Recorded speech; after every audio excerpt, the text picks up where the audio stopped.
Honor, may I approach?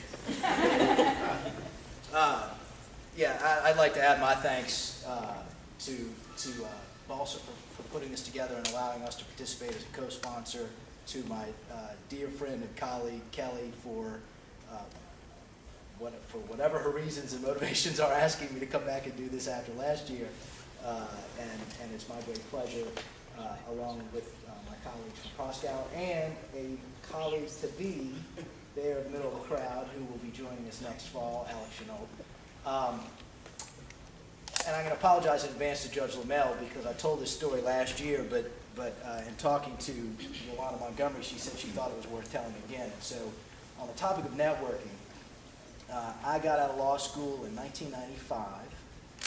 Actually, Judge Roby remembers the somewhat lighter and better coiffure, young lawyer, because I actually learned a little bit about the practice at her when she was still in private practice too. My father thought he would take me. My father's been a lawyer for 107 years, and he 108 now. And he and I were going to a political fundraiser. And I showed up in a jacket with an open collar and loafers and slacks. And I looked passable, but my father kind of wrinkled his eye. He does this a lot. He looks at me like I'm crazy. And he says, "You gonna go in that?" I said, "Well, yeah, Pop. I didn't think it would be a problem. You know, it's a political fundraiser. It's not like it's a networking opportunity." And my father looks at me and he says, "You know, son, every time you leave the house, it's a networking opportunity." And in the years since he made that comment to me, I've had opportunities to reflect on it, and I think he's right. Networking is perhaps the most important thing a lawyer can do after the zealous advocacy of his or her client. And it manifests itself in many ways. I mean, the development of a clientele, and development of relationships with lawyers and court personnel, the judges that run the courts, and it really is important to think about it in that way. I would encourage all of you to spend some time reflecting on that, because every time you leave the house. And so when you're networking, think about ways that you can reach out and establish a relationship. It doesn't have to be best friends kind of relationship, but a positive relationship with anybody you meet, at the church, at the grocery store, in class, or whatever else. That's really what networking is. It's getting to know people, having a positive relationship with them, and putting yourself in a position either to be of service to them or for them to be of service to you. I mean, that's a good networking relationship. And sometimes it's a referral of a client, sometimes not. Sometimes it's a little help getting around. If you establish a relationship with someone at the clerk of court's office, I'm not sure, do I file this thing or that thing?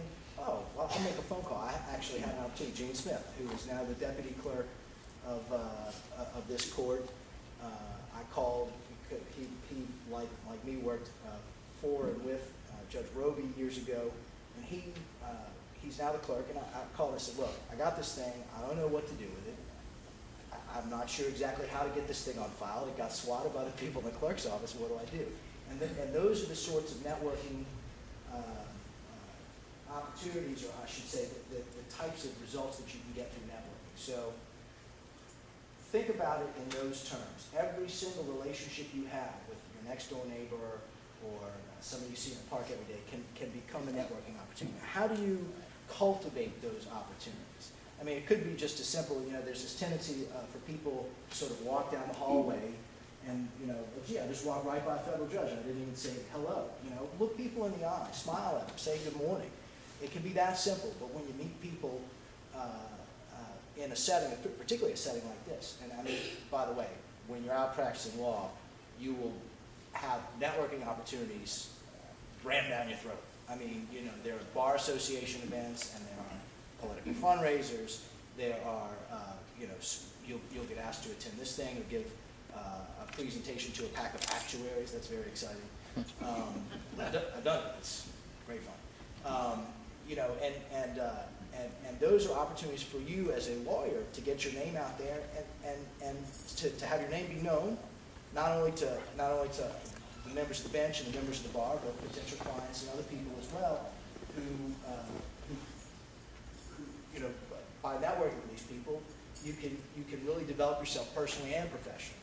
So I mean, I wouldn't even confine it to professional situation.